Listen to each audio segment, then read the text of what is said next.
Hi, this is Natu, a guy who's way too old and way too long involved in this game, and you're watching Thorin's YouTube channel. Right, we're here for another episode of Snake and Banter, which is the show. Here's the thing, Mauisnake, I want to get your take on this, actually. Now we're up to something like, I'm going to guess this is like, I think it's like maybe episode 7 or something. We've done a few now, right? And I know that you... here's the thing. I have a very good...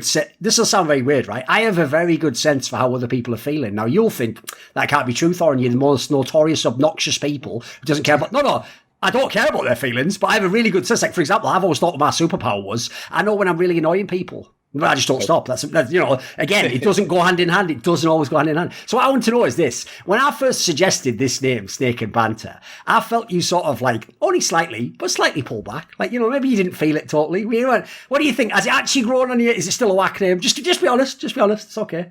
I just wish it played into... the way I saw it was shoots and ladders. It kind of just rang like that to me. So I was thinking, why not make it like snakes and banters? Or I think that was my one suggestion, where I was just like, maybe make the theme kind of more of a board game kind of theme. Instead, we're in a pub, which is okay. I guess that's where you would banter normally. But yeah, in England at least, yeah. Yeah, so I mean, I don't know if you know the game Shoots and Ladders. Or yeah. I think it's called Snakes and Ladders in the UK, yeah. Snakes and Ladders. That's why it was like that. So I was thinking that would just make a little bit more sense, because it kind of is ups and downs, because it's like good and bad. So it's kind of like, you know, are you taking a ladder? That's a good. Are you shooting down? You know, that's a bad. Whatever. Okay, Scrawny. It turns out he actually had a better theme than I did for the thing. Problem is, though, I will say he didn't explain that last part. He didn't explain like the snakes and ladders would represent the ups and the downs. Like he just said snakes and ladders or something. So like, to be fair, he might have retconned that. He might have just thought that up now, which sounds really good. But like, unfortunately, too late. Episode 7, so not changing it now, Mauisnake's too late. Just like your name, Mauisnake. You know what? You may as well just ride with it and let people think you're actually from Maui every fucking time they don't know you, which I'm sure is not going to ever get boring, by the way. Don't worry about that. So, yeah, I'm sure. Okay, we've got Scrawny here as our guest. Obviously, one half of the Scrawn Dog Londonere or whatever I fucking called him back in the day. Because I thought just saying like Scrawn. What was the one that you guys made for like the duo name that you had though? Scrawnders or something like, was it right?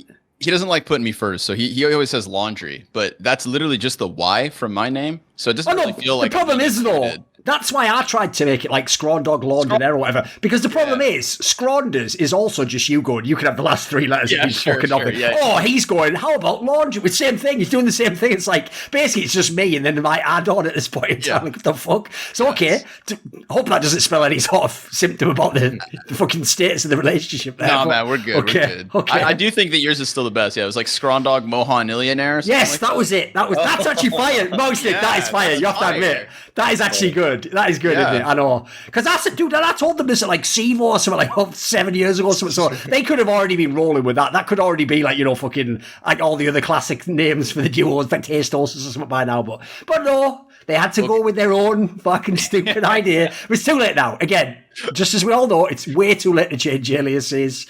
I mean, in the meantime, since I made my alias, they made a movie that was shit. That, like, and obviously now if I could go back, I probably wouldn't pick this name, would I? Like, at the time it was cool because people didn't even know where it came from.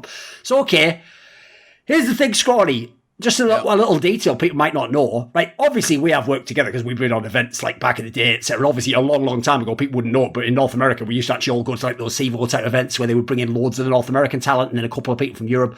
The only thing is, though, people don't know this because sadly, I'm not with Flashpoint anymore. But eventually, you were going to come to Flashpoint with us. Nice. It's going to happen. Well, at least we were trying to make it happen, right? Okay. Yeah. I remember we talked about it once or twice. But then Flashpoint went from London back to the States. So yes, that was the problem. Yeah, that was the tough thing. Yeah.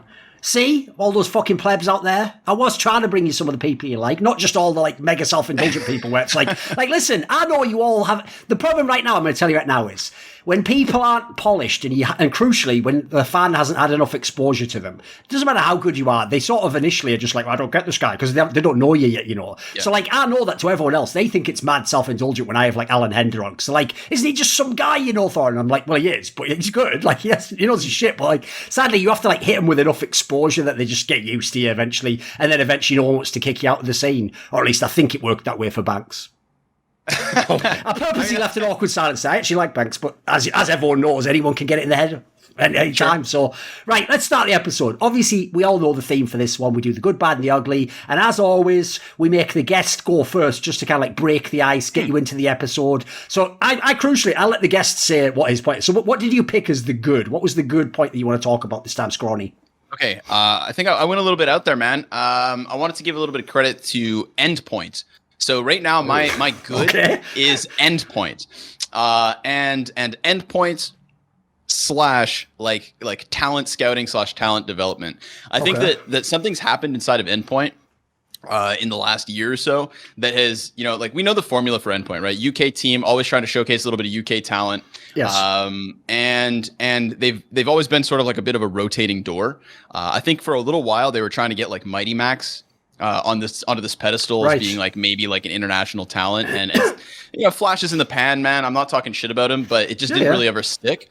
And then they had Flames come in, Flamez 7 months ago. 7 months ago he joins Endpoint. Or excuse me, not 7 months ago, but for 7 months he played on Team Endpoint.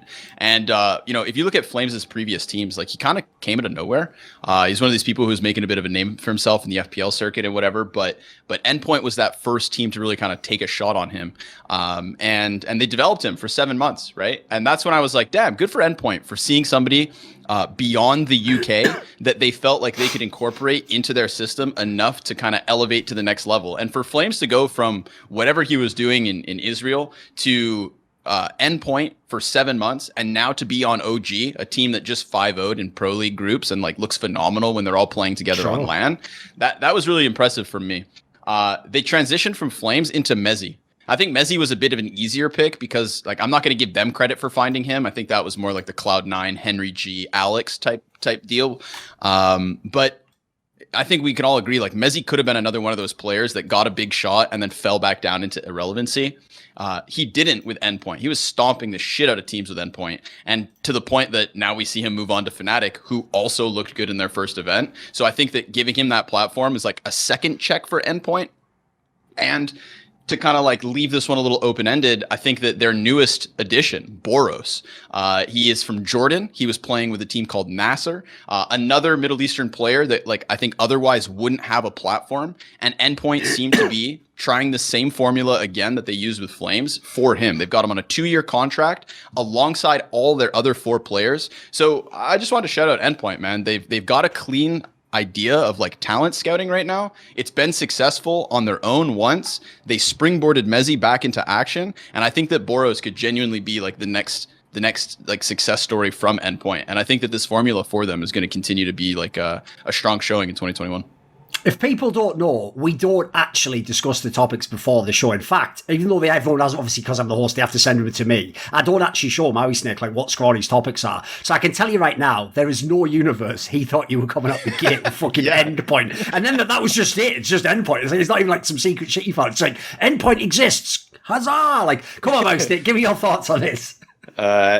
Okay, so I haven't actually seen Boros play at all. I haven't seen a single game of his, so I can't really speak on it. But I can look at his stats, and when I see his numbers, I'm really kind of confused as to how they found this guy, because his numbers aren't particularly good. They're better now actually for Endpoint than they were when he was playing Middle Eastern like qualifier type things. Like that's just so that like I don't get how you think that's going to translate. It looks like it's doing well because in the current Pinnacle series that they're playing, he has some of the sickest stats. Like this is the best statistically he has done in his life. So I don't know how they possibly found that.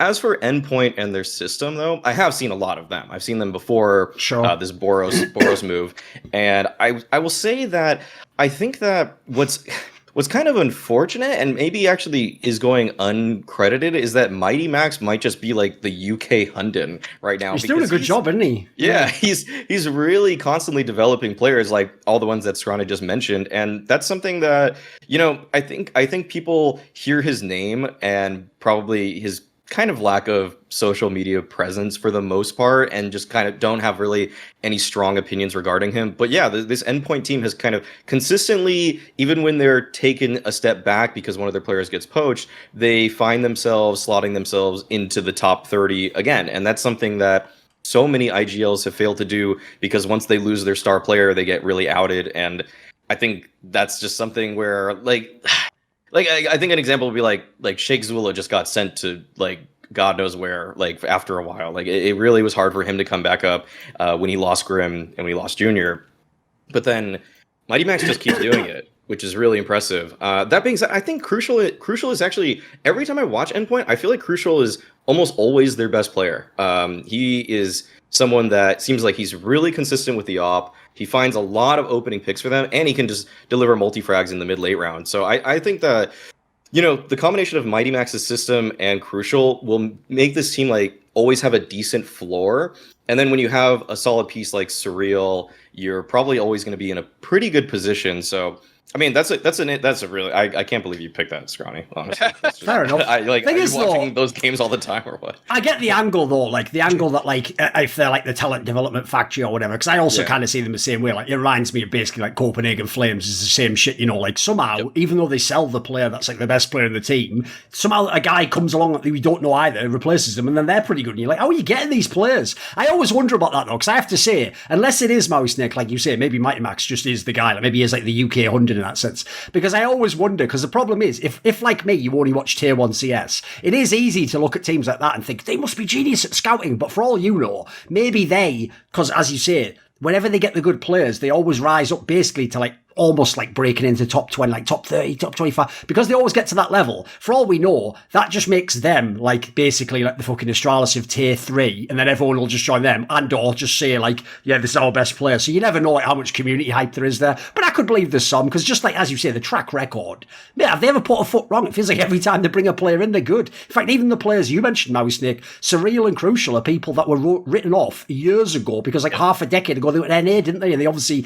didn't really live up to kind of the billing because they were brought in as imports at a time when no one would be go as an import. So yeah, the idea of the project is clearly cool, because I have to say, you look in CS and there are plenty of teams around that level where if you do take the best player, like you're just not going to hear from that team for years at that point in time. They're not restocking and coming right back. So it's got to be something there. I will say though, one thing that did make me chuckle in Endpoint related news is I did see where Thomas did like some interview or something, and because I think he just like re-signed us, the headline of the interview was like, I really believe in Endpoint. It's like, didn't you leave and go to Envy and then like just come back when they fired you? It's like, yeah, but now I really believe it. Like, all right, mate, whatever. Listen, that might even just be a headline where there was like some context to the piece, but I did think like, all right, that's unusual, and that's like me just like leaving my wife and then just going and finding some new woman, and then when she kicks me out, going, you know what, honey, I believe in you. Come back here. Like, you're always there for me. What's that? I know exactly. Yeah. Fair play, Thomas. Listen, they did. By the way, also anyone who's been in Envy, I just on the one hand you did get paid, but on the other hand, I have, you know, let's have mercy on your soul. You were in Envy, for fuck's sake. You know, that wasn't really the best place to platform your skills necessarily. Yeah, Thomas did a really recent interview with Scriv on his YouTube channel, and might even have been from that. Might have been the headline of that, I think. It could have been, yeah, it could have been. And he talked about how when he was benched on Envy or just subbing, he was playing more official matches than he ever played for Envy. So he was actually on Envy playing for another team, and he had more officials than just playing Envy match. That is the most envious thing ever in terms of the last part of their project. Because the joke is, if you're a real starter, you only play like 2 tournaments a year on Envy, don't you? Meanwhile, apparently the guy who subbed, he's like, oh, thanks. Finally, I can get my professional CS game on now and get some fucking playtime. Like, whatever. That's just a whatever. Right, okay, Mauisnake. Let's see what yours is. Because here's the thing. As much as we made light of Scrawny's there, we might have to mock you for this one, because I know what yours is. So come on then, what's yours then? Listen, Scrawny, watch how ridiculously indulgent this is going to be. Right. What's your good point this week, Mauisnake? I'm sure you appear on every episode. Oh, I changed it recently, if you didn't see. I don't know if you saw dude, I think the other one's more egregious. So go on then, say what the good point is. Okay. My good point now is just and obviously I was just employed by them, but that WePlay Academy League production was incredible. Like that blew us all away. Like when we were in the green room with Anders and Semler and everything, we were like, is WePlay gonna host a major like next year or something, please? Because like you think they're scaling up to something.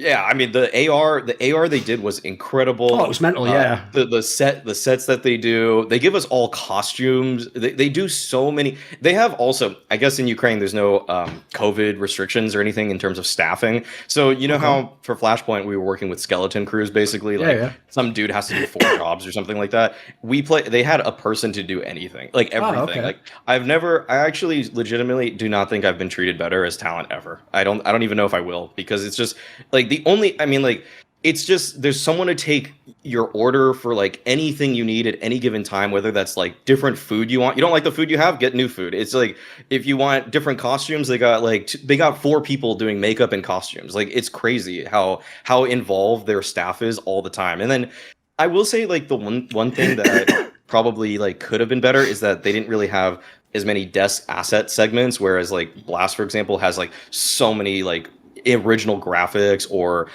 very sick replays where they can take the smokes away, and then like you can see these like cool ways of looking at CS that you've never seen before. But in terms of just like everything around it, like insane. And they put it in an arena even though there was no crowd. It had there were enough people there in terms of media, like staff, just kind of like friends. Still get a vibe, like basically.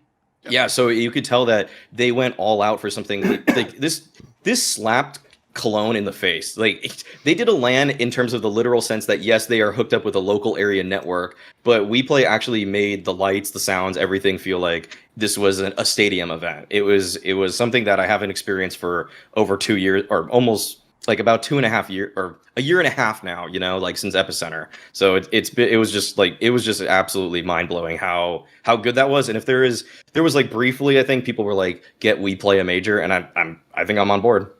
Right, Scrawny, he actually did in the end make some good points there. It wasn't just because they literally just fucking hired him and about to pay him money. But with that said, like, I wanted to get your thoughts, because here's the thing, mate. I will say up front, no one's going to blame you if you didn't watch the WePlay Academy League, right? Obviously, it was like tier 9 million CS, and it was during the break. So, did you see any of it? Do you have any thoughts on it? I saw some highlights of it. I wasn't too interested in like the results of the event, but I was definitely interested in the points that you brought up here. The production quality for WePlay was stellar, and I do get this sense from WePlay as well. Having not worked with them yet, I do feel like they are building up to something. This does not seem to be like. I mean, I guess I could talk shit. They don't like Star Ladder, for example, right? Like, I know it was fun doing the one-off Star Ladder events back in the day, the 100K events that would seem to like pop up, or the ones that were like associated with Star Ladder through like bets, whatever it was, you know, like whatever they were hosting. But I remember being there for some of those events and just kind of feeling like, this is a tier 2, like borderline, you know, like Star Ladder were okay, but WePlay, from the conversations I had with people who work with them, yourself included, everybody seems to be super impressed. I'm glad your point didn't stop it, just that you could order however many food and whatever you wanted, Maui. That would have been very self-indulgent to be like. I can't lie though. Here's the thing. Yeah. Here's what's mad, right? First of all, because I was actually asked to do that event, it's just at the time it didn't work out right. Basically, the thing I was told as the big hype was exactly that they take care of you like way better than other events. Yeah. And by the way, whoever told me this, I'll just say like they definitely know me in that regard, because the joke is, even though that seemed like the most incidental thing there, Scrawny, that was the best selling point I've heard yet. Like. Yeah. If you know how, mate, if anyone knows me... I remember London Duncan. Steaks on delivery every day.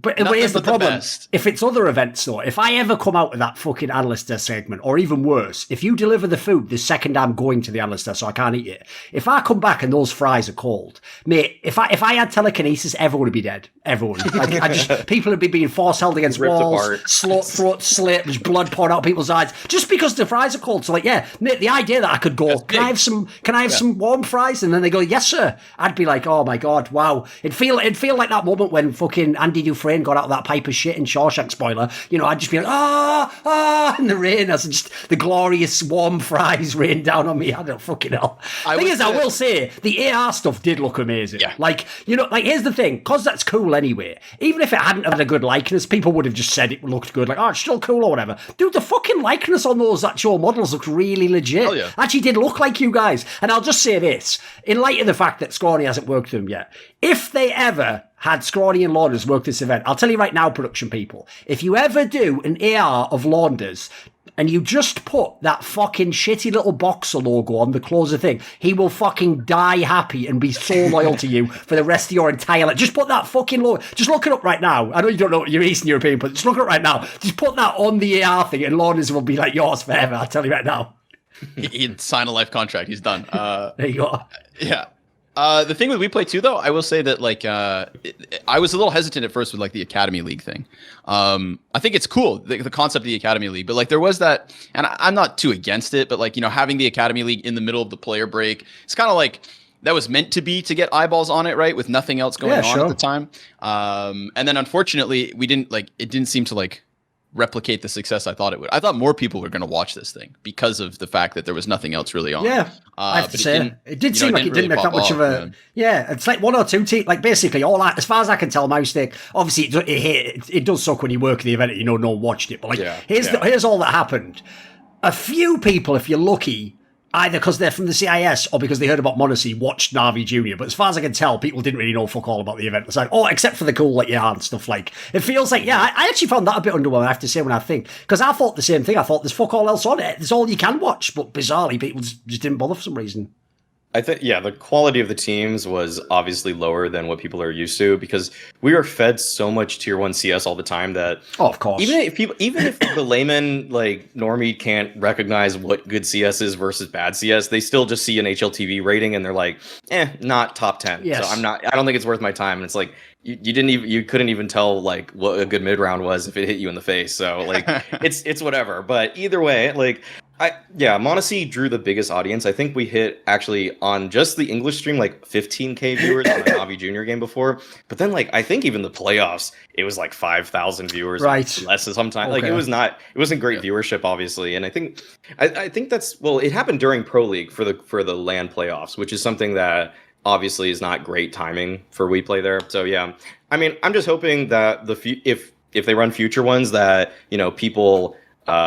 people tune in because I think it's very worth like even if you're just have it on in the background every now and then you'll just kind of like see something that will catch your eye for a second, whether it's the production, like every piece of that product is really good. I think the only thing I don't like is that they use vertical health bars on the HUD. That's like my biggest complaint.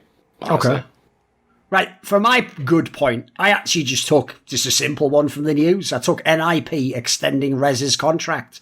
Because first of all, even though if people remember way back when me and Maui did that live desk, which was basically when NIP just got device, at that time I was mad triggered by everyone constantly going like, it's I am Auckland Rez, I am Auckland Rez, and then like he wasn't. But the joke is like he's actually closer to that now than he was then. Like now he's actually, last few months have been pretty good. And the problem is, the other problems in Nip are elsewhere in the team. Like he's definitely not one of the issues. If anything, he's one of the best parts of the team. So you look how long he's been there. It seems like, by the way, despite any of the shenanigans in the org, doesn't seem like it's bothered him. It seems like he's still fine with it. And I do think long term, like, because I have to say, to me, the whole thing with like the fact they still haven't figured out the fucking fifth player.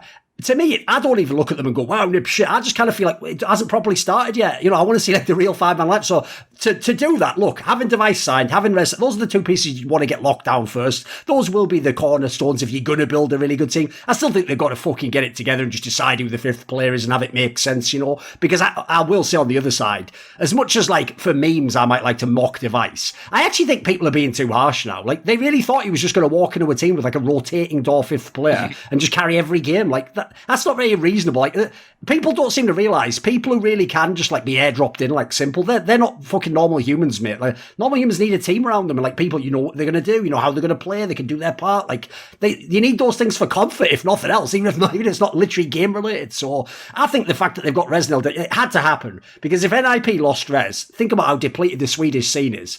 I think at that point they're going to have to go full international, mate. Like, there's almost fuck all people assigned. So even though it's an obvious move, I didn't hear any rumours he was going elsewhere. I'm just glad it happened because I hope this team can, maybe one piece away from actually being good.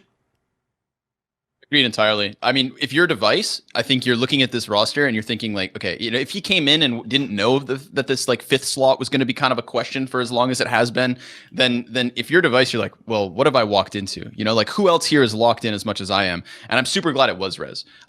So to your point in it, like needing to have a secondary, like a stone, you know, they have 2 cornerstones on NIP now, device and Rez, and that's enough of something. I would still like to see the inclusion of one of the other Astralis players. Oh, I love it. Yeah. That to me is like where I look to next. It's like, you know, Nip talked a big game when they signed the device contract and like, you know, what else was coming in and what was coming next. And then we just kind of saw them like fumble around with their academy players. And it just, I think that kind of like undermined what my expectations were brought up to because of how huge of a signing it was to poach the likes of device. So if anything, you know, like I hope this is like, the path forward from the NIP now. You know, it's like, okay, we've got device, now we're locking in Rez. What else are you going to lock in? Man, I'm down with Hampus being locked in. I think Plopsky and LNZ are still kind of like on that chopping block. But, you know, give me a Zipix, give me a Magisk. I don't know. That to me is, I think, like what I'm shooting for. If I am device and Rez, and if I want a third person by my side to be on that same kind of pedestal, then I'm still shooting for something outside of this current NIP roster. What do you think, Maui? Yeah, I think Hampus is probably the next logical signing for them if they want to make something public like that. Plopsky has still just been really underwhelming for me for a while. I kind of actually liked him more when he first joined NIP, but I feel like now he's almost trying to be, in some situations, a glue guy, but he's just not that good at it. Sometimes like, he just kind of. You know what's weird is when he first came to NIP, I was being told by like players that the hype was that he was going to be one of their stars. That's why I agree. The role seems very weird now. He was on a couple people's like, this guy's the next person on their HLTV top 20. I think it might have been like it was someone in Scandinavian region. Yeah, I could believe it. That said something about Plopsky. So yeah, people were pretty high on him, and you know that it hasn't really panned out for him in particular in my eyes. And yeah, is Rez, the problem is like every team has championship aspirations and they want to be, you know, number 1 in the world. I don't, if Rez is your 3rd best player, I think you could do that. I actually don't know if he's your 2nd best player, if that's actually an attainable goal. And yeah, he's progressing right now, and he's kind of actually he's regaining some of his career best form, not obviously that one-off IEM Oakland performance consistently, but what he did in that year, it feels like this year he's kind of hitting that again. And I think so that's kind of a cool little, like, you know, like there's an uptick for NIP in that respect, because they have a rifler now that is going to usually deliver, but he's not near. I don't think he's on anybody's radar for like HLTV top 20, or even like, I wouldn't even put him in like top 35, you know? So I don't really see if Device is top 5 player, there's not many teams out there that can have 0 other top 20 players. Even Simple has, you know, electronics. Oh, of course. So like, it's just not even, it's not really even close in terms of the help he's not getting. Like it feels like right now, like Simple clearly has a better team now than Device does, you know, whereas before the narrative was obviously the complete opposite. I think Simple, I mean, yeah, when we think about the 3 best players ever now in Device, Simple, ZywOo, it's kind of just like Simple actually has by far the most help of all 3 of those guys. Sure. Yep. I will say as well, like that is on Scrawny's point. Like if I was Device, that really would be my feeling. It's like, what the hell? Like we're still figuring this project out. Like I thought I was the last piece to join, and the idea was like, you know, like the team's like all you need is a superstar. Because normally that's even in the current climate how you do the signings. Like the reason G2 signed Nico is because they already had like the cause of a team that had been an elite team. They thought, right, this is the last player. Because at the time, remember they had Kenny S, so they thought, right, well, if you had Hunter, they thought, right, it's a big money signing, but it completes the team. What's weird about the Device signing is it almost feels like NIP treated it the opposite way. They were like, right, well, if we get Device, then we could build a good team. I don't think he had that conversation. I think he thought he was joining a team that was supposed to be good, because if people don't know, even though he didn't, as far as I know, actually shop himself around with a bunch of teams, he just went with like maybe had this offer, and I don't know if he even had any others. He definitely could have joined pretty much any team he wanted. You know, like that's a player that's massively eligible. So yeah, unfortunately, like that does feel a bit dissatisfying. But like I say, the good is that Rez is signed again. So okay, Scrawny, now we flip to the bad. What is your bad point? So my bad point is Ancient. Not as a map. Okay. Okay, saved it right. He hasn't got the week 1 take of it. No. Right. There we go. Okay. It's not as the map. Okay. The problem that I have, the bad that surrounds Ancient, is actually Valve's inaction with it. Yeah. And the fact that nothing has changed, okay? Ancient was put into the competitive map pool, replacing Train on May 3rd, okay? 2021. It's been 5 months that we've been working with Ancient, okay? On May 27th, 24 days after it was put into the map, we got a change. We had changes with the map, right? The initial complaints from the map, the week 1 problem, a lot of those things were kind of tweaked, right? The contrast of certain corners was increased. The contrast of certain wood paneling was increased. Like it seemed like they were listening and they were going to make those adaptations. Because I remember when Ancient came in, everybody said this map is not competitively viable. There's problems with it, and they listed them all. And then immediately, 3 weeks later, we got a bit of a change for those things. And it's like, okay, nice. This ball is rolling. For the last 4 months, the ball hasn't moved. With those changes that I mentioned on May 27th, we know that Valve somehow broke the wallbang that happens on B bomb site from the temple into the site itself. Now, this was an unintentional change that turned the wallbang from a 2-way wallbang spot into a 1-way wallbang spot. They recognized that this was unintentional, and therefore you'd think like the natural conclusion is they're going to change it back or they're going to fix it, either remove it entirely or make it work how it's supposed to. And they recognized the fact that that was what they were going to do. And the next update that we do on Ancient, we're going to solve this problem. It's been 4 months and nothing has happened. The map has not moved since 24 days after its first inclusion. And so my bad is the fact that, you didn't just throw in this huge question mark of something like Ancient, a map that from a, design perspective is incredibly different from anything else. But it's that it's now sat stagnant. And the fact that, you look at the Faceit player base, nobody's touching it really inside of Pugs. Pro teams, we find ourselves there every once in a while, but it's still one of the still not picked very maps. often. Yeah. And my biggest problem here, the bad, is just it feels like we've been left with a fucking dud in the map pool, and it's just not moving. It's not going anywhere. I have 2 huge problems with the map. Okay, the first one is going to be, and this is something that I don't know, I'm trying to really advocate for because I don't understand how this is still in the game, and that's the water footstep bug.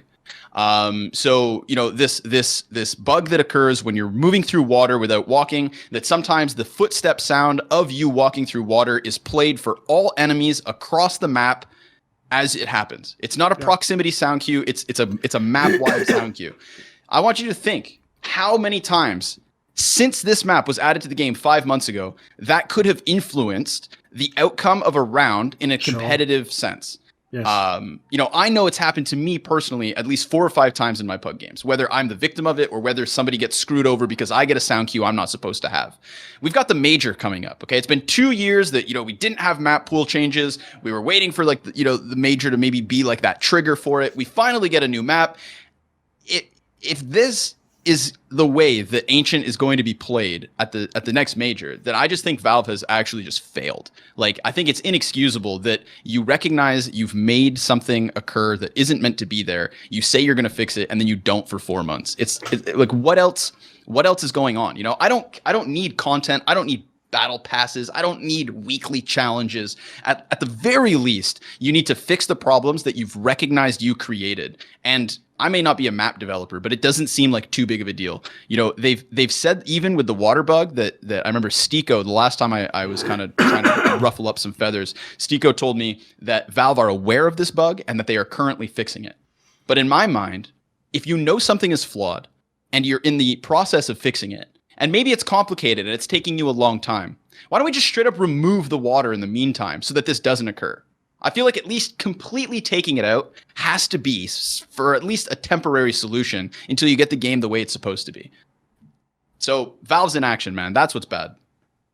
It's such a crazy contrast when you think about Dota, and they literally, if there's a game-breaking bug that the subreddit posts, they will fix it within 3 hours. Oh, it's just yeah. It's so insane how much more attention that gets. The water bug has, it's something that on Overpass has also been there for a long time. I noticed it mostly happens towards short as opposed to in the pit, like on the B bomb site.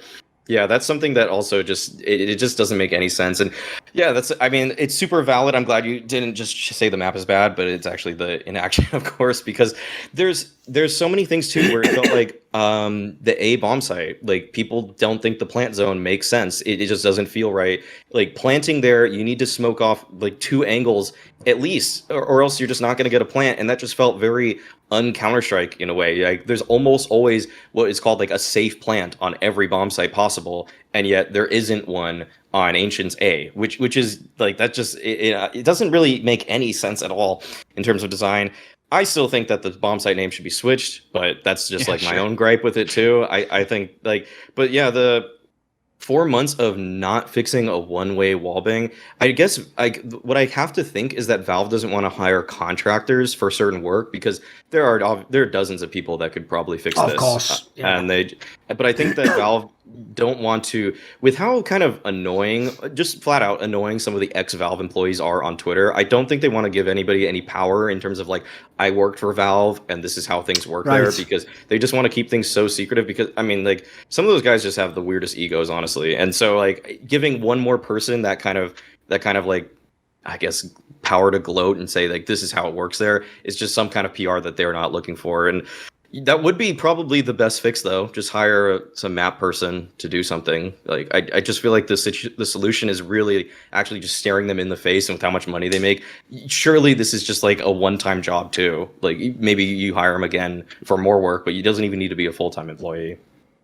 Sadly, obviously, that's a classic refrain from the CS community of like, look, there's all these people that want to work, like for example the Sloth Squadron guy, like they could help you with balancing and stuff, but sadly, yeah, you're right, Valve always wants to do it their way basically.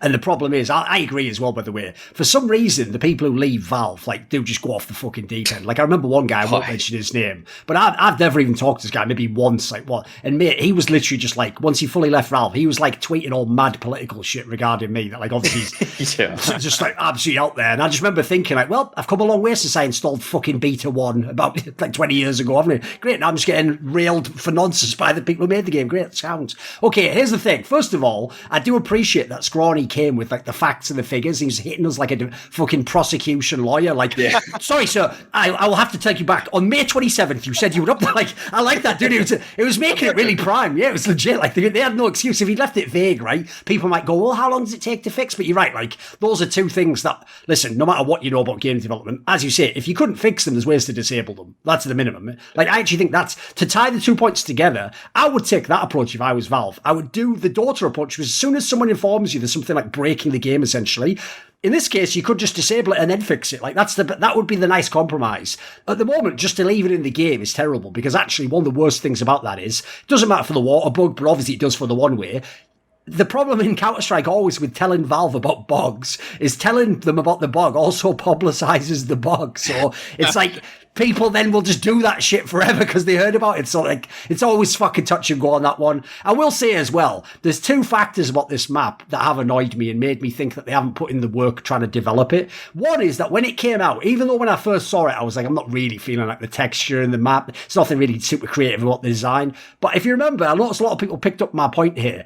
I made the point that my favourite map at the moment, and has been for a long time, is Overpass. And that was terrible when it came out, but they quickly reworked it a couple of months in. Now, the problem with that is, if you're Valve, you're listening, a lot of people in the community, even though the pros like sort of echoed that sentiment and were like, oh, we'll give them some goodwill, you know, maybe they will make this a really good map. But as Scrawny says, you haven't done anything basically. You haven't made the big changes to make it a better map. And one thing I'll say is this, Valve, if you want a clear sign that this map still has some issues with it, it's this.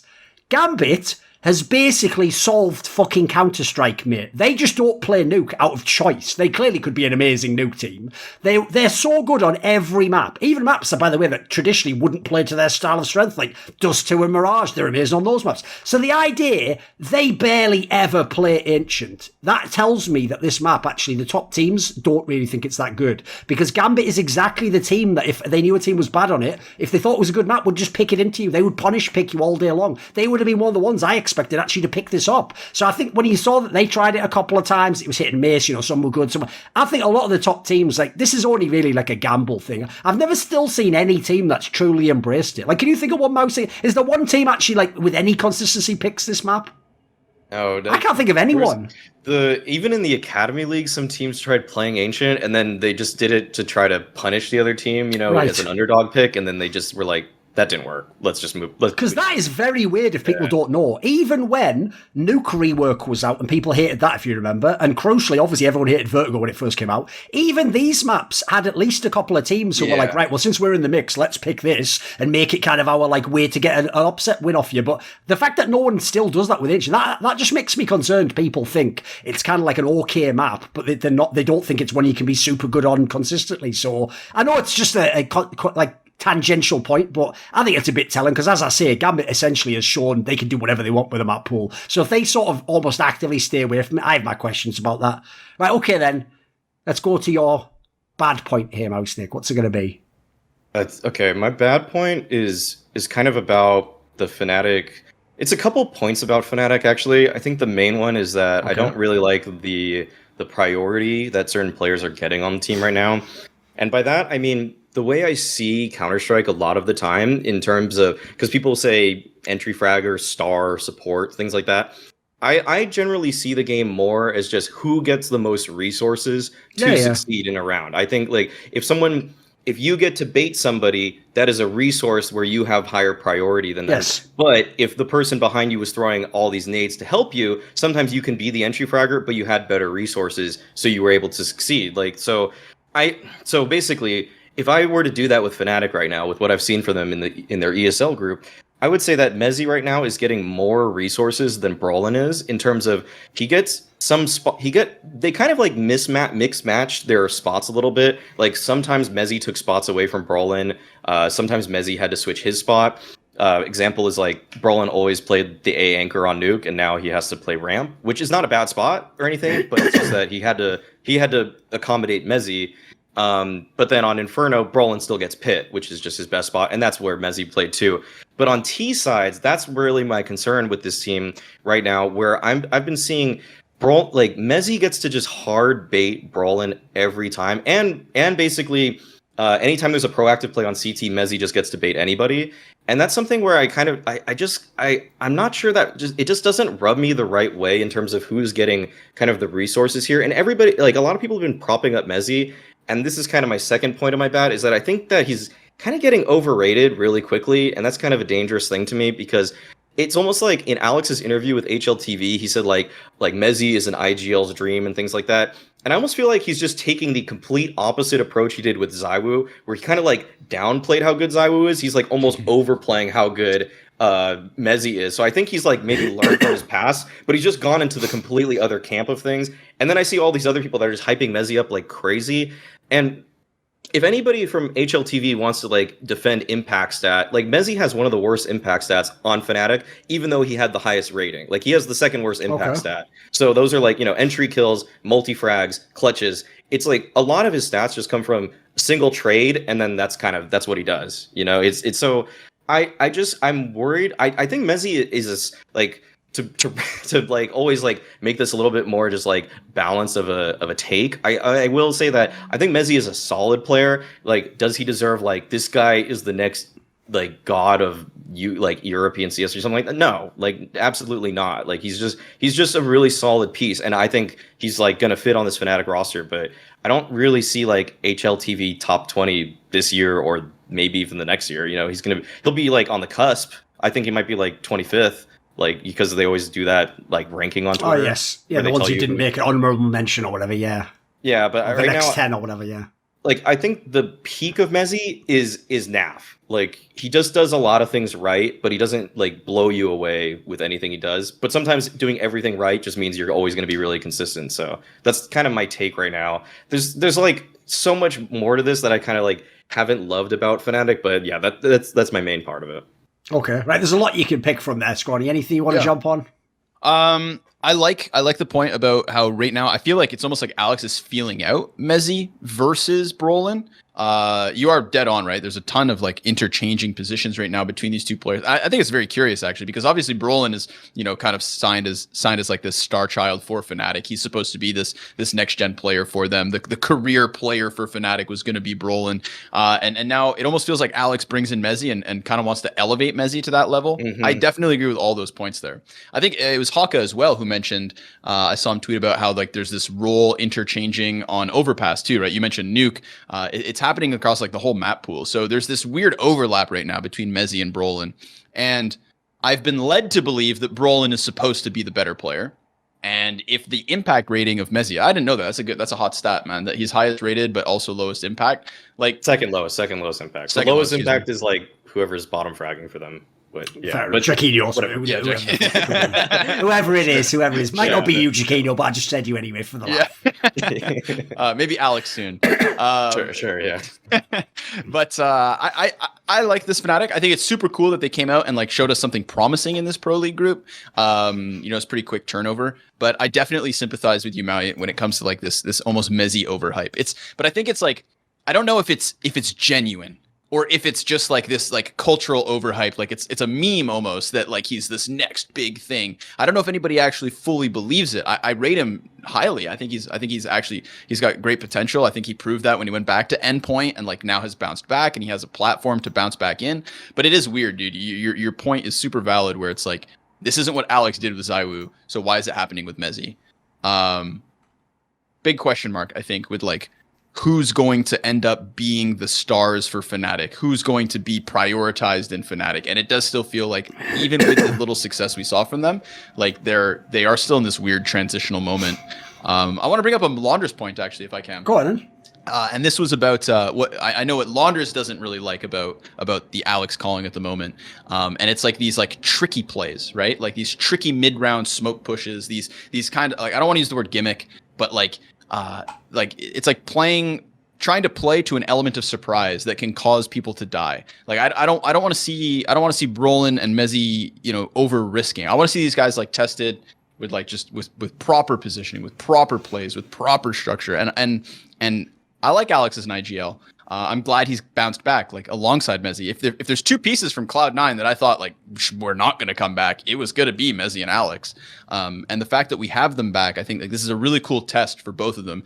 Mezii as an individual, how does he stack up versus Brolin? And then Alex as a leader, how does he get back into the system? How does he take what was already like a very pre-existing thing of Brolin and Crims? And I suppose this big question mark for me with Fnatic still is just like Jaquinho. Does he stay? Does he go? What does he have to offer? Jaquinho is such a question mark. I feel like we never talk about him on Fnatic ever. Yeah, first of all, on the point that Mauisnake made about how he sees the game, sadly, that's one of those areas where my shit's just been completely strawman for about literally like 8 years, Mauisnake. Because if you ever go back and watch the video I made in something meant like 2014 where I talk about roles in Counter-Strike, I actually explained that these aren't set roles that every team has to have, and it's basically like a way of modelling the game, and the premise is, that's why I even made that whole thing where it's not really like everything isn't even a role. Some of it's like, if you're a star, the star angle, basically, I took the premise actually from MOBAs. Like, if people don't know, in Dota, the way you construct the team and model it is based on who gets the farm. So the premise is obviously 1 and 2 with the main carries, but even then, this is what I introduced into my premise, which is why I'm bringing it up now. Certain teams, maybe you go in a style where the two supportive elements are like in Dota, they get nothing, but their style is to boost the other ones. And famously in Dota, it's the 3 position that sometimes can get greedy and they almost become like a third star. You can see where I took this premise from. So basically, the reason I came up with that approach is similar to what you were saying. It's more about the resources. The premise is, how does the team view themselves? Because, for example, if I have a team like FaZe Clan, I'm going mainly the stars there. I'm trying to get 3 stars and then basically get away with almost the minimum amount of supportive elements, whereas certain teams,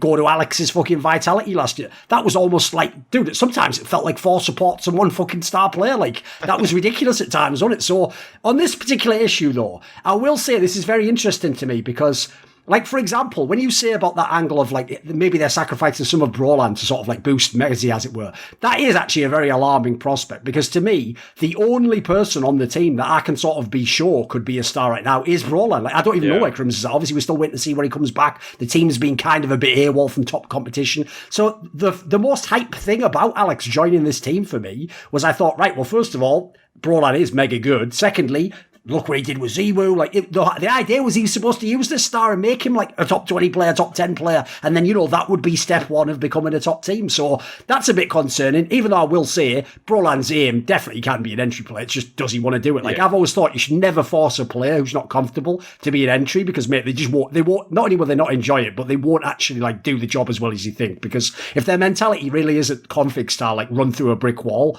you're just gonna find, like, hesitancy will kill you at times. And then on the mezii angle, I actually find that very weird, dude. Like, in one respect, I sort of think I get it, which is, I actually think the reason Alex was trying to make that statement is not necessarily that he thinks he's a star, but on the side that, like, when he says that IGL's dream, I think maybe he means, like, that he's just a player who understands, like, the same philosophy of the game. He's a supportive element in theory when he was in Cloud9. So, like, it's always nice to get that, like, squared away. Normally, those are the spots you're usually trying to, like, force someone into or ask someone to do. People don't tend to want to do that. I could maybe see that angle. I certainly hope he doesn't think he's a star player, because even though, as you say, his, like, raw HLTV rating looks good, but I would agree. The problem is, mezii, at least at this point in time, is not a star player in Counter-Strike. I will say, I'll give him one tiny caveat, which is he's never tried playing that role, really, at this level of Counter-Strike. So he might have thought he can do it, but the problem with that is, I've already seen he can be a supportive element. That was one thing I actually had nailed in Cloud9. So to me, it's like, I'm not sure why you're moving these pieces around. Just, you've got that piece sorted. Just plug it in. There you go. It's there. And he's played with you before, Alex. You don't need to fuck anything there. So I just find it a bit weird they're adding this extra wrinkle to the team, because obviously they're already really good. I assume his angle, by the way, if I'm trying to think IGL style, if they really think, even though, as you say, if the impact stat is that bad, he can't actually be winning all these clutches. But obviously, when he was a support player, one of the main things people appreciated was he seemed pretty smart and he could win clutches. So maybe their logic is fucked up. It's sort of like, right, Brawlan's a young player, he just runs in and shoots him, and then this guy's going to, like, clean up, or he's going to close the round or something, which isn't a terrible premise, but he ain't cold zero, mate. Like, I think you might just be like, that's like an idea that sounds good, but might not be as good in practice, I think. So yeah, that's my main thought about that. I looked at some of the stats actually when I was researching this topic about like the actual clutches and things, and mezii had in his group 4 clutches. Krim had way more entry attempts and had 5. So he's not clutching that much. And I mean, 2 of those are just 1v1s, 1v3, 1v2. So they're not like, he's not just like busting out 1v2s all the time. It's more just like half of them are trades, like a 1v1 is basically a trade. So it's just concerning. And it's like, like one last point about mezii, or I guess 2 points, is that one is that his like entry attempts is so low. Like, it's 11% entry attempts for the group. And he talked about on the Scriv interview that he had, that he was like, it wasn't until Cloud9 that I became a versatile player. It's like Rops has shown versatility to me because he's shown that he can play super late round and he now entries a lot. Like, that's a complete player to me. But like, baiting every round isn't versatile. Like, even if it's in a system, it's just like, that means you see no openings in any rounds that you can ever take advantage of. So that's just like, I mean, that's just contradictory to what he said. But I think he has the mentality. Like, it feels like he has very little, if any, ego. That's one. It seems like there's very good sort of learning mentality, doesn't he? Yeah. I think his mentality is really good. So I actually do think he'll keep improving, and this won't just go to his head. I just think that the surrounding community, like what people are saying about it, the narrative right now is that it's kind of like a little too much for me. The reason why, though, dude, I hate the angle that, like, they're trying to do a new role or whatever, is, like I say, I thought he had it squared away as a supportive element. And I actually think supportive elements are like the sleeper OP in Counter-Strike, because what happens is, the joke Mauisnake is, people take my old model from ages ago where there's just these 5 set players, and then they just take the worst player and they go, he's just a supportive player. It's like, dude, some of these guys aren't even throwing flashes or anything. Like, what are you talking? He's just a bad player. Shut up. Like, so the problem is, there's a lot of teams that are doing that, right, and claiming they have, like, a support when they don't, right? So when you actually have a real one, I mean, now just say, look at the teams in World Counter-Strike, Gambit, fucking Na'Vi. Like, when the support player is good, or, by the way, does good things in the game, like not die, your team becomes fucking OP if you also have star players that you completed the team then. So, yeah, the weird thing about it is, if I'm looking for new players, the easiest roles to play is like the fucking 2 entry players. Like, that's just Smash Mouth Counter-Strike from FPL. Like, I can get that guy. I can't find a guy in FPL who knows how to, like, stay alive on a bomb site while doing nothing, but still delay the input. Like, that's fucking really hard to find. No, it's just one of those areas where, like, I assume this is Alex just, like, experimenting. I can't believe this is, like, the way it's going to start in the team, surely. Especially bearing in mind his Orpa is the fucking worst player on the team. That can't, and by the way, why does Alex have to have, is it like was it a cursed monkey paw scenario? Because he got Ziwu, he's never allowed to have a good Orpa ever again in form. Like, what is this shit? Like, give me a break. Because there's one thing, dude. The Orpa's the worst player on every one of his teams. What? You can't do anything with that. Yeah, he'll just take it over so it is man alive. Right, okay, go on. I like to think that this Fnatic is still like in an experimentation phase. There's a lot of like, a lot of things, the points that are coming up right now with like play styles and overlaps and shit. I think it is like, I wouldn't blame Alex if he's just trying stuff at the moment. Like really trying to figure out like what is in the toolbox, like what is mezii's limits, right? If he has called mezii the in-game leader's dream, then I think that then an in-game leader would take that dream player and would test them in all sorts of ways and would like just truly see what any kind of limitation is. That's what I kind of want to hope, that there's like a layer of genius behind this with Alex. But I don't think this is where Fnatic are going to cement themselves. I don't think anything we see right now is going to be necessarily the same approach that we see from Fnatic 3 months down the road, 4 months down the road.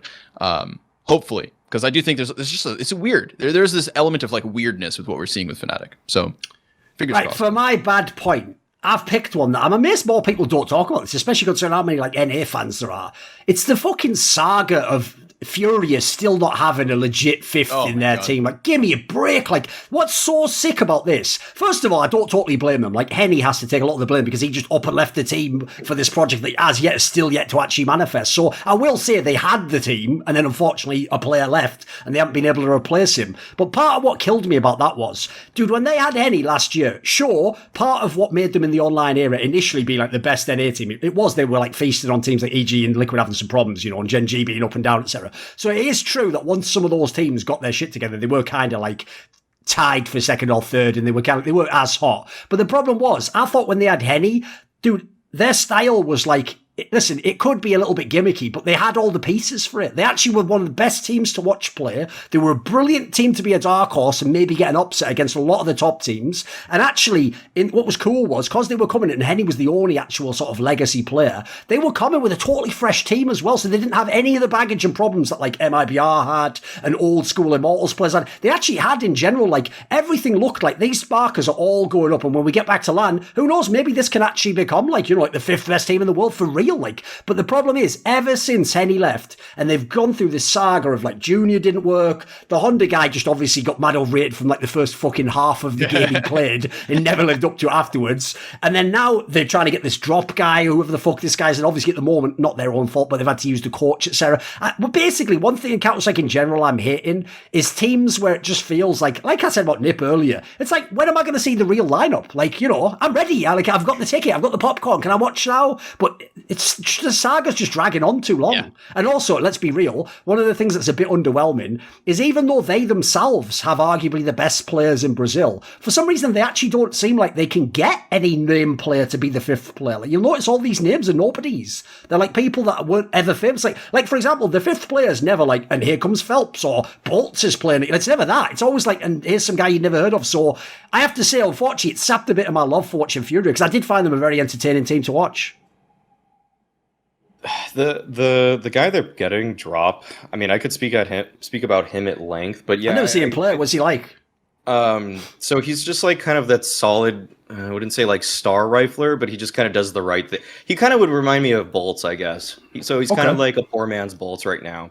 But like they just took players from their academy team, in Honda, he was the first one, and then now they're getting Drop. And yeah, it's weird that they're not trying to get anybody else like on another team, but I think that's kind of the leverage that the organization has over the players in terms of they're locked into their 5-year contract. So it's really tough for them to say, I'm going to walk away from this project if you don't find us a fifth that is going to, match our standard of play.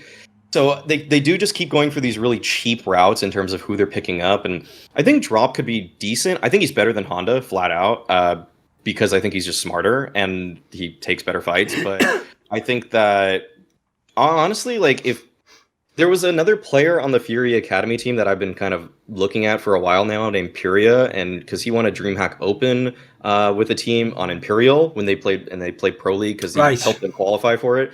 And then he was actually, I would say he's probably their best player at the WePlay Academy League also, but he just plays really aggressively. So like they didn't think he fit their style per se. But to see the saga of Furia continue to just be this like, what are we working? Because like honestly, like Vinny is supposed to be the worst player on this team in terms of the roles he gets and like resources, if we're gonna bring it back to that. And if Drop comes in and he's supposed to be the worst player, then like I don't know if Vinny really can like be a fourth best player on a team that's, but like you said, Thorin is supposed to be top 5 in the world because they've shown that they could be at their absolute peak. So like everybody wanted Safe for so long from Pain Gaming. Safe, Safi. I mean, it's pronounced Safe, but that's just it looks like Safi. He like has blown everybody away in North America for a while, and it's kind of this like duo. Like, is OC better or is Safe, like in terms of tier 2 North American operas right now? And that would have just been the perfect fit because you're just slotting him in for Henny, and they couldn't get him. And if you can't get, like, I can understand not getting someone from MIBR because the buyouts are probably pretty high or something, but if you can't get someone from Pain Gaming, like what's going on there? Where is the Neymar money going? I will just say, that makes me feel, by the way, like, I know everyone made fun of MIBR for this for a long time. I get the feeling that, like, South American Counter-Strike has become a bit like CIS Counter-Strike, where you just can't get players out of these teams. Like, because here's the dodgy thing. Not only do the players never leave the smaller teams and just go to the big team, but they also never talk about it in interviews. They don't ever say, like, I want to go out and be trapped. No one ever says it. So it's almost like the conspicuous absence of talk about why aren't, like, players from fours ever going to Na'Vi is, to me, suspicious because it implies someone behind the scenes like, shut the fuck up, you playing this team. You know what I mean? Like, fucking hell, all right. Jesus. Okay. It's like an X-Power type situation, you know? He does not want to leave. Yeah. What do you think, Scrawny? Yeah, I think it's an absolute shame. I'm right there with you. The fact that, I think they haven't rebounded from the Henny departure. I thought it was so weird when Junior came into that team. And I think the fact that Junior plus Honda, plus there was the time where we were doing 6-man rosters, like Furia just lost themselves in a way. And I think, like they switched to English and then they obviously switched back to Portuguese for Honda. Honda was on the backseat doing what? Like trying to learn a role that he doesn't necessarily play. It's such a mess. And I feel like Furia have been in this mess that like now they're just damaged goods, man. I'm very kind of like disappointed that we didn't get to see more of Honda because it felt like Junior was what kept him out of that chance, that real chance. Like you said, I cast his like one game versus G2 where he went absolutely nuts, and then we never get to see that again. It sucks. It sucks for him. I don't know Drop at all, really, to be honest. So I'm kind of in that boat as well. Like if you're telling me it's going to be hopeful Maui, then maybe. But it's messed up that it almost feels like nobody can get onto Furia or nobody wants to play for Furia. But remember when Furia was supposed to be going like international? That was the whole reason they brought in Junior, right? It's because the organization claimed that moving forward, they wanted to have the possibility of being international. And now they've just gone back to like these like lesser known Brazilian players. And it's like, well, what is the plan here? What is the plan from the player's point of view? What is the plan from the organization's point of view? I was always hoping, although there would be a bit of a language, disparity, seeing as he's from Argentina. Do you guys remember Try from 9Z? Yeah. He had that Vitality game. Yeah, he's the guy that eliminated Vitality from the Blast Showdown, sent RPK packing. I thought Try was going to be like, Try to me is the same as Boros. I'm very skewed with like the players I get to see in these up and comings because it's always Blast related stuff for me, right? That's what I'm covering, and it's like he is the Boros of South America in that regard, where it's like this guy had serious promise, and I was hoping that's what we'd get, like somebody that was ready to turn heads, somebody that seemed like they straight up had star potential, didn't need to be developed, etc. But yeah, Furia is sad because. Dude, when they were in NA back at like peak lockdown era, they did truly seem like they were coming out of NA to Europe to be top 5, to be top 3. And we just haven't seen that at all. I think like they went to EU and EU just kind of killed them.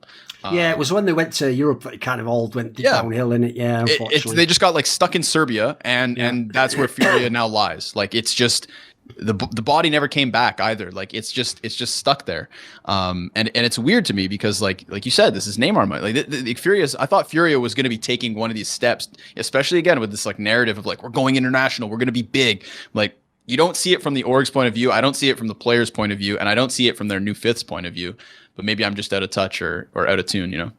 By the way, that is also one reason why I guess I can't blame fans for initially overrating it. Because, like, here's a stat that doesn't make any fucking sense at all, Mauisnake. So right after Cologne, obviously everyone was celebrating. Na'Vi even made, like, custom t-shirts. Like, wow, Simple, the greatest player ever, had 5 aces in one tournament.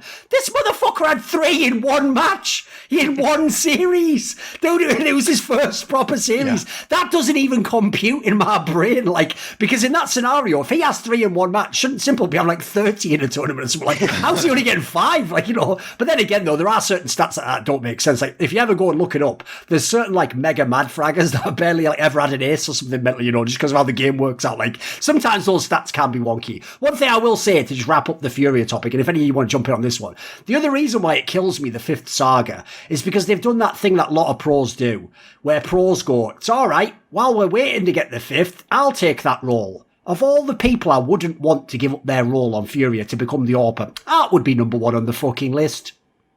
Give me a break. This guy's entire fucking style was part of the charm of this team. If he has an AWP, he's not going to be able to do that.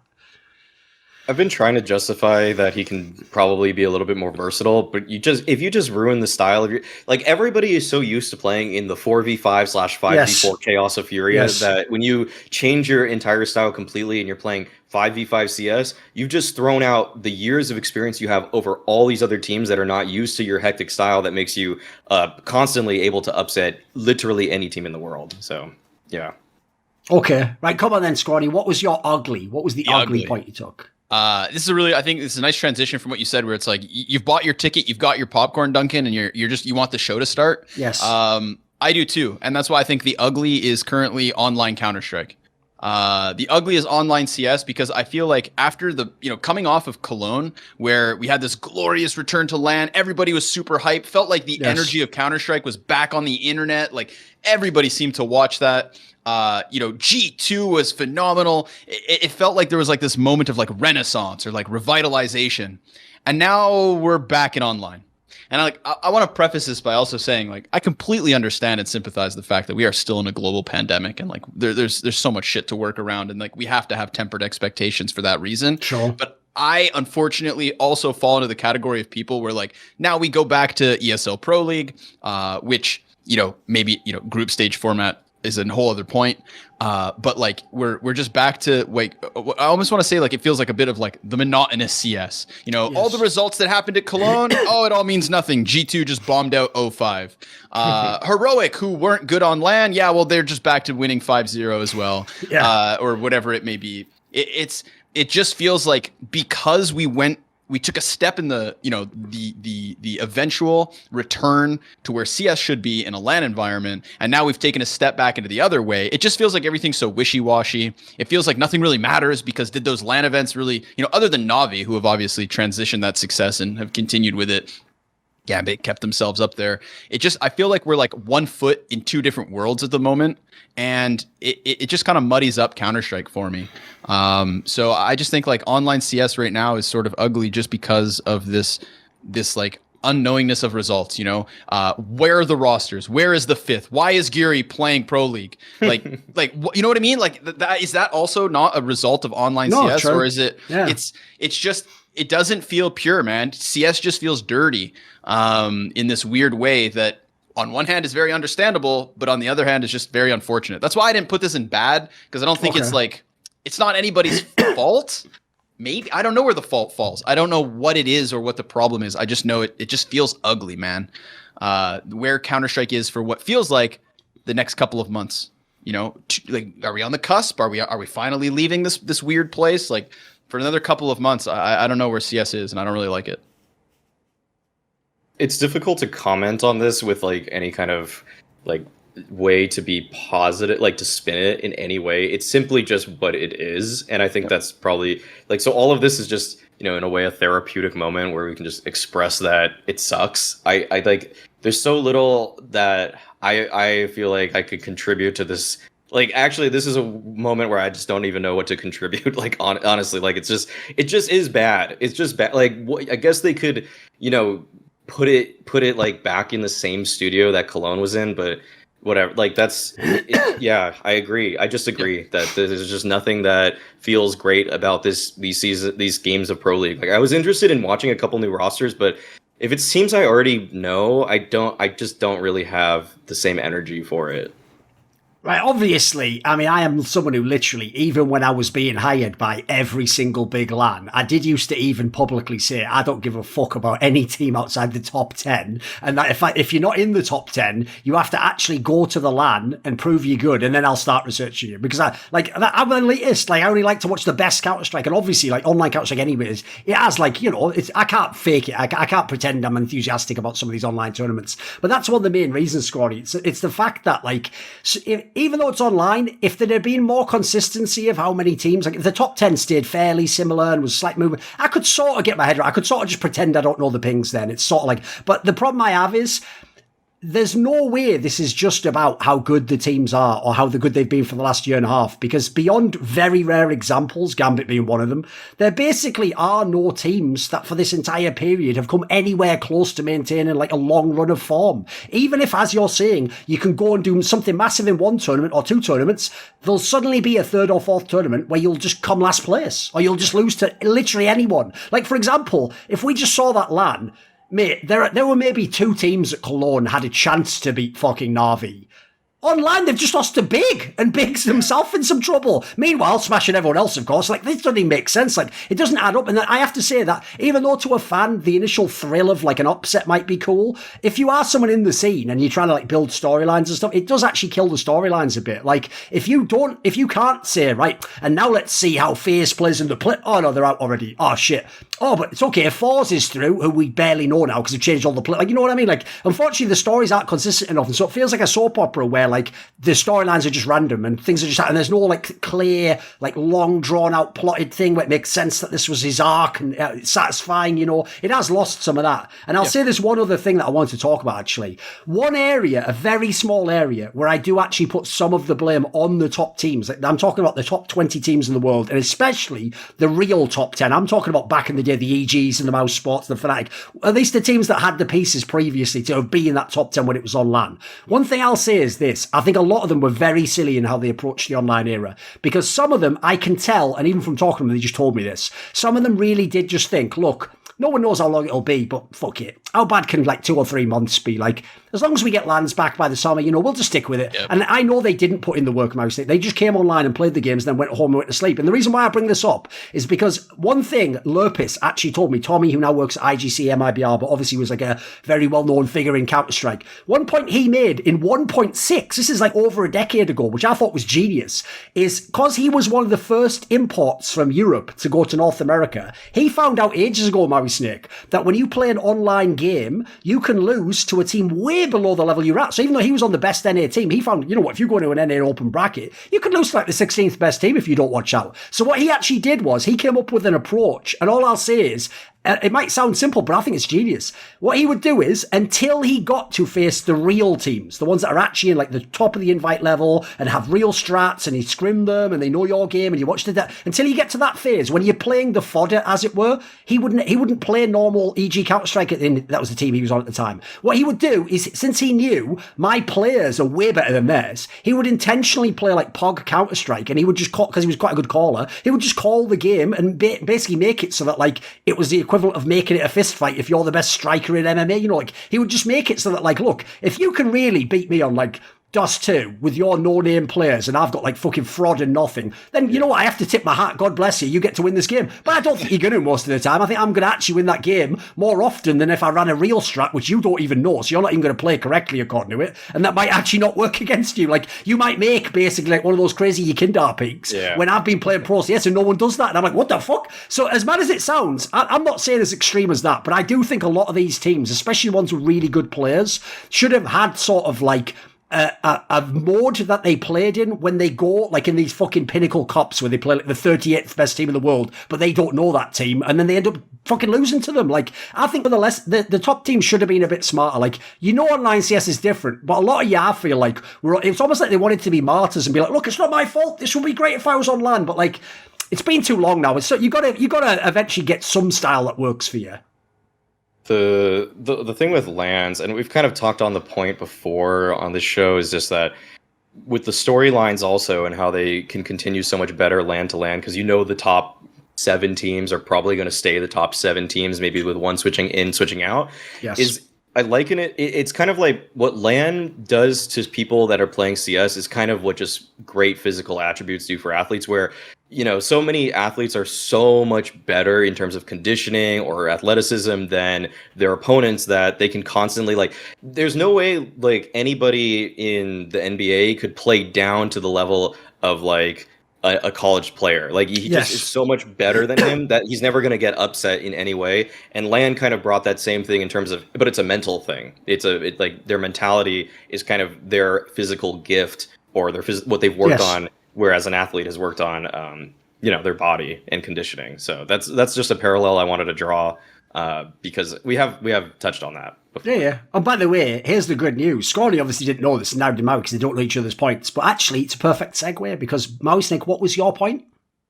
That the EPL group format is just bad. It's just there we go. There we go. There we go. Now you talk about language. It's just so ugly.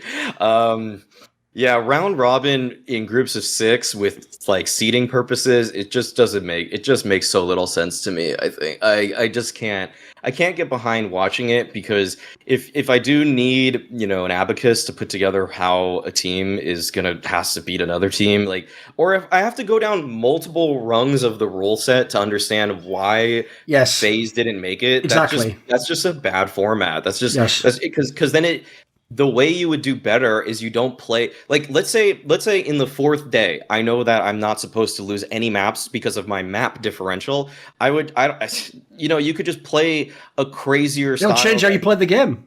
Yeah, I could just play the game. And so I think Sponge has said, like, the reason they do the 5th day is because it could affect the roles. You should do every day like that. You should just do in theory, you should do it because every day you see that, oh, Liquid beat them in their first match, then I gotta play that. It's like, now let me just everybody's playing to win, but you should but then it's like, oh, but Liquid lost a map in their BO3, so that means I have more leeway in terms of my veto that I can change up. Like, I can afford to lose a map now, like that. It'll always change something. So I wanted to like look up what would be an acceptable format in my eyes, and so I kind of actually broke this down. And so if ESL just want to take it, just take it because it's better. Okay. It's just that they should do. I think they should do 3 groups of 8, and they should just do a double elim, because right now they're working 21 days and they have 60 matches total. If you do this, I think I added it up. Actually, I think I missed one calculation on it, but I think it was 15 days and 39 matches. So you'd have less matches, you'd have almost the same amount of days, but you would, like, in a way, like a double elim, it seeds itself. You don't need to think, you don't need to do any kind of like BS with like map and round differential, which is just something that no player is ever going to consider when they play the game. Every player is just thinking about, how do I win? And if I have to sack around to win the map, that's something I'm going to do. But like the thing with like the fact that it goes to map differential then round differential, you would literally force buy on a round you would never force buy if you knew that. Like, that's just a terrible way to even think about CS. So that could work. They could change the they could change it to an 8 team double elim. I think that you could also do if you wanted to do groups of 6, though, it doesn't really work, because like if you couldn't do a double elim with groups of 6, just because like then you would need to seed 2 teams ahead of the others. Like, either way, I've thought through it. Like, this would work for me. If there's any alternatives out there, I'd also be interested in hearing them, and I'm sure you should tell ESL too, because this round robin stuff is just BS. You already alluded to similar thoughts, Scrawny. So what are your thoughts on this topic?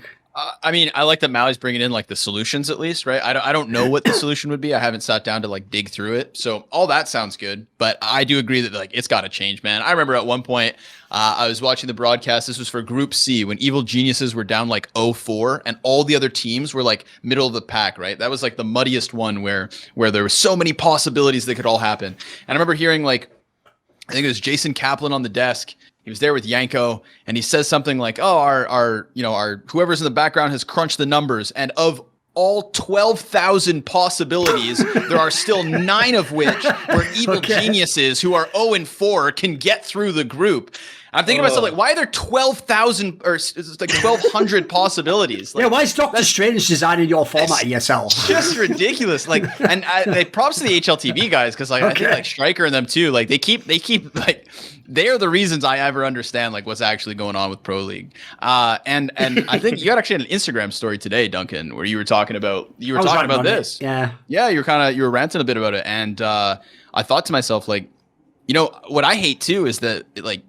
Everything Maui said is, I think, valid, and I can't add much to it. But I will say the big shame of this too is the fact that an event like this, you know, is an attempt to be sold as the same caliber of the likes of IEM Cologne. Yeah, for sure. And it's like this is so clearly inferior to some of the other ESL/IEM events, especially if you're gonna, you know, one was on LAN, etc. It's like.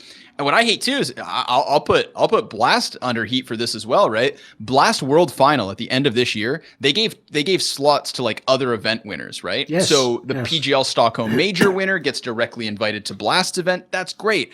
Our spring finals, our fall finals, those make sense. Why did Blast give 2 spots to Pro League finals over the likes of IEM Cologne?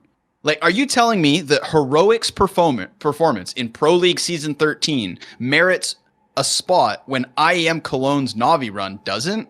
Like, that's what frustrates me is like this spillover from ESL trying to say like this is the equivalent of some of their other events. It's so obviously an inferior event that I wish it was kind of like seen this way more often. So I'm glad it's getting light today. I'm glad you brought up ugly, man, because again, like it's not bad. I'm not trying to crap on Pro League. I like watching. There's sometimes too much to watch, and I don't give it as much weight as maybe they would hope. But it doesn't merit a bad, but it definitely merits an ugly, man. Good point. Yeah, the problem is, I actually suspect, because, you know, a lot of that stuff is negotiation. Like, if ESL had any input, I imagine that was them pushing that it was Pro League as opposed to the other event. Because the problem is, obviously people know this, because this is literally what the whole point of Flashpoint was. The reason we went directly head-to-head with Pro League wasn't a fucking mistake, you morons. It's because that's what ESL view as the building block of their whole tour. So the premise was, if you can show that you don't have to play in that, you can potentially sort of like smash the hegemony of ESL, but obviously no one did that. So unfortunately, the problem with this event, I can already tell you, goes like this. Remember, it used to just be a bloody massive league that was just a league. There wasn't even any playoffs back in the day. So they think they've given you a compromise. They're giving you like a real playoffs and there's groups and stuff. I can tell you right now, the issue for me, like this is better than the old one where it was just best of 2 essentially. And you played one map and they played one map and you both veto one map. Like that used to be a nightmare mode. But I'll say the problem this is, I think this is a business concern where what they do is they want to tell every Pro League member, because remember, it's a big deal to be in Pro League. That's like the flagship fucking product. They want to tell every Pro League member, oh, even if you come last, you get 5 best of 3s. And you get, it's like you can guarantee sort of your number of watched hours to sell to your sponsor. It's sort of, it'll help the metrics. The problem is, it's one of those areas where business sort of fucking stands on the toes of competitive play. Like you're not going to get the best play. Because as you say, Mauisnake, one of the most misunderstood aspects of round robin, and it's why I'm not joking, I have spent 10 plus years battling this exact problem because ESL used to do all LAN events. In fact, in 1.6, almost every group stage was a round robin. And one of the main problems I've always pointed out is the format produces draws a ridiculous amount of the time, and then you must solve those draws. And guess what? Just like in the old days where someone on LAN doesn't have an extra hour to do another match, you have to do like some sort of a tiebreaker that isn't involving playing another match. Like I don't mind if FaZe Clan had to play Fnatic in a best of 3 to decide who got out. Fine, if they played another game, that's one thing, right? If I'm just going to go a fucking round that can't happen because here's why. And I made this point over 10 years ago, Mauisnake, and people didn't get it. I'm not joking. We don't even play the same maps. Round difference, by definition, is fucking arbitrary. Like, this has happened in Counter-Strike. I remember there was LANs, right, where when you get to that last match, which, as you're pointing out, is when you get these nightmare situations, like, but A gets out if B beats C, but then, like, and you're like, Jesus, I already can't handle this. It would be even worse. Because as Maui was saying, right, imagine being the player, right? What's great about, like, a normal double limb format is I just always play the same match no matter where I am in the tournament. I'm playing you. I'm trying to beat you. If I beat you, I keep going in the tournament. If I lose, I have 2 tournaments. Like, you know, everyone knows at all times where we are, and every match, by the player at least, he could forget what round it is and play the same match. As Maui says, technically, teams at times should and will actually have to alter how they play the game. So, for example, as he said, if the other team has the map difference, I might have to literally now play a totally stupid style in my last series where I try and smash the series 2-0, even though it doesn't make sense, and I actually had a chance to win a 2-1 series where it was like normal map distribute. You know, they can do shit like that. Or another example would be, let's say I'm in the game and I'm on 14 rounds and you're on 50. And no, it's the other way around. I'm on 14. Let me think of how to say this. Yes, that's the way it is. Like, it's 14-14. There might be a scenario where I have to stupidly go for a win that doesn't make any sense, where I could have just played for overtime and won the map. Like, you know what I mean? Like, some of this is stupid, boys. It doesn't make sense. And the map one especially kills me, because imagine a world where, you know, in the last series, it's going to come down to map difference. Oh, good news. I play fucking Vertigo and I've just 10-0'd the team. Get the fuck out. And then I play Inferno or something like, yo, thanks. Like, the map itself is fighting me then. It's not even like you're beating me. Like, you're just playing a bit fucking map easier to get your rounds on. So, even though I've made all these points a million times, I'll be on videos somewhere here. Like, unfortunately, I get the feeling like people just either they don't get it, or like I say, I think it's just like they've sort of sacrificed this to the business gods that every team has to get this to, because in a way it's a way of saying that in the group stage everyone's equal and we're going to treat you like that, which every org fucking wants, because you never know if you have the best team, you know. Sadly, I agree though. I don't know anyone that really likes it. And also another thing is, like you said about the angle on, like, every fan should never need to think like 7 fucking variables in an equation to know where they are. Same for the player. The player should know where the fuck he is. I'm so sick of the player themselves on the last day sometimes like tweeting people like, so do we go through if we like, what is this? Like, how does he not know? You know what I mean? Like, that's so whack, in it. I know. I also just hate that Kerrigan has to say, like, we had our chances to make the playoffs but lost to ourselves. Like, who did you lost the same amount that anybody else lost. Doesn't make any sense, like, does it? Why are you apologizing? Like, you didn't lose to yourself, bro. You lost to a format. Like, and by the way, you lost to a format, not you. I've even always hated that tiebreaker head to head, because the essence of it actually goes against the premise of a group stage. A group stage is about playing the whole field of your group. How does it make sense to then isolate it? So that, because here's what could also happen. This kills me, dude. Right? Obviously, if you go head to head as one of the earliest tiebreakers, there could actually be a group, I'm not joking, where I beat Gambit, you lose to Gambit, and then we both get the same number of wins, but you beat me like 16-14 on the third map, and you're now through because even though I, by the way, beat a way better team than you did. Like, it doesn't take into account any of that. Again, it treats each match as arbitrary, and it's just X maps, extra. And so the problem with a lot of this stuff is, like, as you see, it's not easy to understand. The vibe isn't cool, unfortunately. It's not making better games. If anything, I've found these groups also always eliminate at least one favourite that you would never expect. GSL groups, it's quite not that often that teams go out that are the big favourites. These groups, that you never get like the fucking playoffs as all the teams that are the big names. So to me, even the format, almost like, it's not Counter-Strike at the moment. Right, okay, let's go to the last one. It's my point. It's going to be a bit of an open one, but I'm going to go with this. It's the speed that ESIC is working through these investigations and coming to their conclusions, right? I know people are going to say, if we take the consideration of a sport, if they were investigating foul play, in match fixing, if we took the criminal element of like actually how the police would deal, yes, of course, those investigations could take years. They could take a long, long time to compile. You could have to go through a whole process if it's the courts, etc. The problem is this. They don't have any of that Mauisnake. They're not actually getting people and sending them to prison. They're actually essentially, they are the police and the judge and the jury, right? So there actually is no reason, as long as they have enough people and competent people, that they couldn't get these through much, much faster. And the reason I bring this up is because of this. One, I already noticed the effect on the community is like, you make a case like this guy might have done this. He then has to sit for like 6 months while every fucking kid just assumes he did it. That means if anyone's ever found innocent, by the way, their career could irrevocably have been like damaged at that point in time, because in people's brain, like, they might not even remember that he was innocent at the end. Like,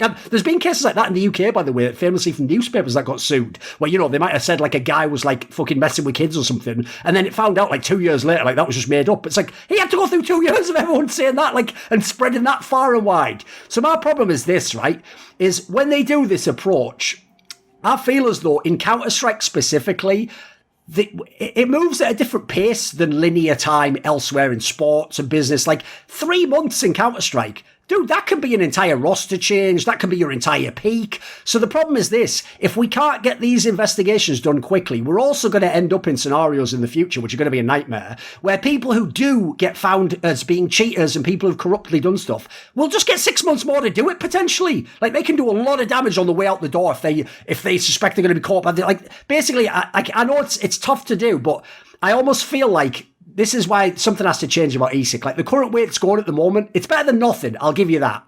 But I think it's very flawed, the current approach. Like, I don't have a sort of sense in myself for, like, when will these things be resolved? Will they always be resolved? I'm a bit lost myself on it, so I don't get a good vibe from it in that regard. They even released this like registrar thing that, you know, is supposed to keep people updated on. It's almost like a ticket system, right? Where it's like, here's the open case or whatever. Yeah, I brought it up, I think, last time on the show, and they haven't updated it since I talked.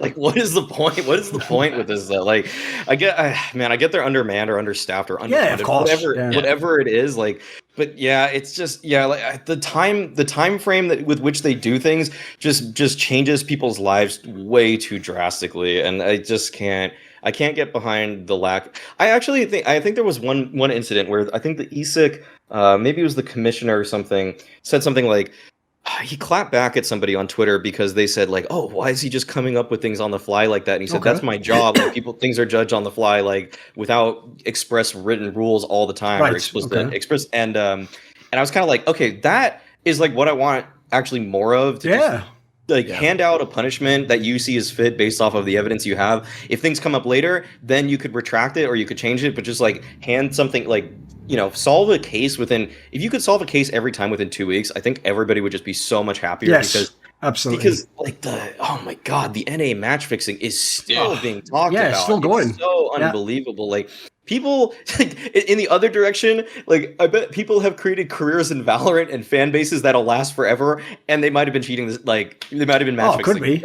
And like, it's just like, where, like, you need to eventually just pull the trigger on the information you have, because in one respect, like you said, some people are torn down unnecessarily, and some people, you know, they just kind of reap the rewards of all the shitty stuff they did, and they're gonna just like continue to do that because in the internet, if you build a big enough fan base, like, people will just like, they'll forgive you no matter what. Your stand culture is gonna always like work for you.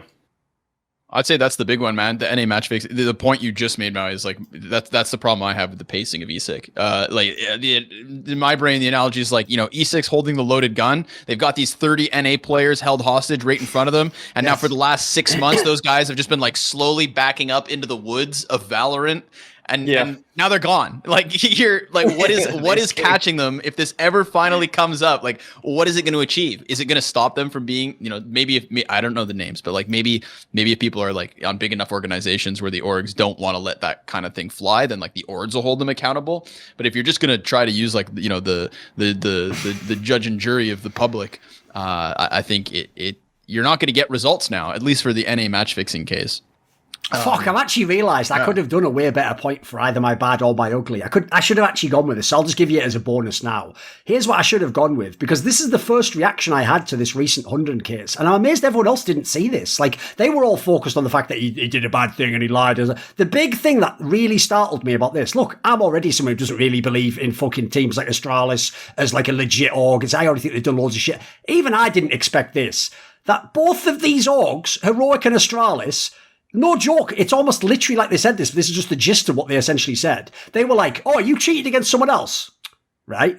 Don't do it again, but you know what? Fuck it, you can stay. You cheated against me! How fucking dare you? This is a disgrace. Like, what is that? Like, so essentially you as orgs have no actual integrity yourselves. So if you're Astralis, you're like, how dare you players? I want to see you in my office on Monday morning to give you all new contracts to play for Astralis. What are you talking about? That doesn't make sense. How can you want to hire a guy you just cried online about cheating against you? Essentially, by the way, I know you haven't thought this through. That almost implies you want him to cheat for you, you dumb fuck. Like, you haven't thought that one through at at all. So the idea that both those orgs managed to just bungle that PR so hard that it both made them look like neither of them give a fuck about integrity or cheating, like, that's so stupid. I still don't know why that had even to be involved, because it didn't, like, all you had to do was do a nice PR statement. Yeah, sorry about that, we were doing the wrong thing, but these fucking orgs, I don't know, man. I feel like if this whole most recent episode with Hunden and now like kind of, you know, shooting his reputation even more so in the foot by wanting to bring people down with him. If this hadn't happened, dude, I would have bet money that Astralis still signed him. I thought they would have, yes. I was waiting for it. Yeah. I was like,